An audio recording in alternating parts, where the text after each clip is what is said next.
Hello everyone. Today we are in Alba for the 2020 International Truffle Fair, now in its 90th anniversary year. The main thoroughfare, Corso Victorio Emanuele, is quite lively on Market Day Saturday, and everyone is wearing masks and keeping safe distance. White truffles are being sold everywhere on the streets by vendors and shops. The truffle fair is traditionally held in the courtyard of the historic church of Santa Maria Maddalena, or Mary Magdalena in England. For those of you who've been here in earlier years, you will remember the entrance is through an alleyway. Now we have to come in around the back.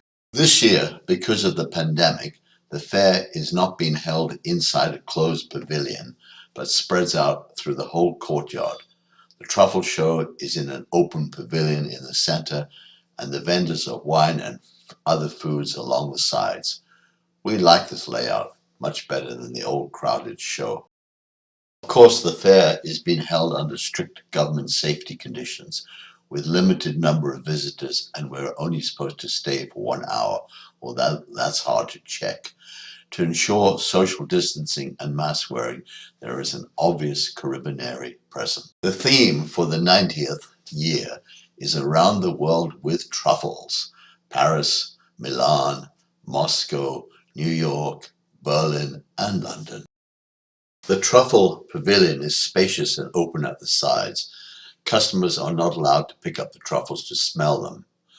How, you might ask, can you judge them? There is an ingenious cup with holes on the lid that the seller squeezes so you can get a good sniff. At this one vendor, the aroma was so strong that I could smell the truffle through my mask. Lucky that this is not a truffle dog, otherwise it would be going crazy. Everywhere truffles, although not quite as much aroma in the air as previous years because of our masks. The prices are around €3.50 a gram or €100 an ounce. This 130-gram beauty is a tad discounted to €500. But look at these two enormous truffles, 350 grams and 590 grams, 13 and 21 ounces respectively, already sold. The bigger one would have been worth around €2,000, fit for a banquet, although where would you have a banquet these days? We browsed the food stalls. Wonderful cheeses here, truffle pasta and condiments, more truffles, and a fungi stand selling fresh mushrooms, which we zoomed in on as they are also in the season. These egg-shaped mushrooms, or Amanita caesarea, are quite rare. We've only seen them once before, and they are quite delicious in salads. So we bought some for lunch, along with a small truffle to bring home. Of course, before we headed home, we sampled some wines. I have now exchanged my COVID mask for a glass one.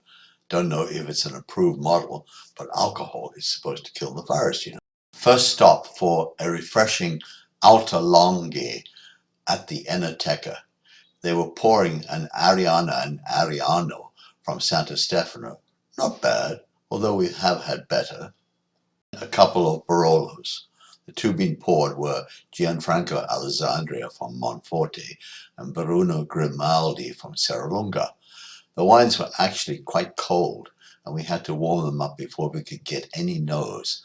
The Monforte, a 2016, was still quite tight and needs a few more years. The Badrina 2015, after it warmed up, was quite pleasant, with hints of raspberry in the nose and quite smooth. On the way out, we stopped at Luigi Drocco, whose winery is near Alba. The current winemaker, Fabrizio, poured me his Barolo 2015, which I liked a lot, and a Longhi Nebbiolo Farina, which she also liked.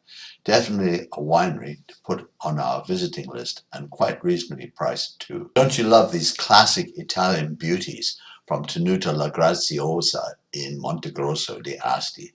Their Barbera was a beauty as well.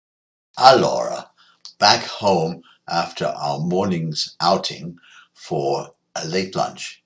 The egg mushroom, which we bought, sliced with Parmesan cheese and parsley, drizzled with olive oil. Most wonderful.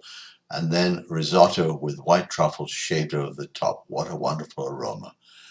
All very delicious and a very nice Saturday excursion.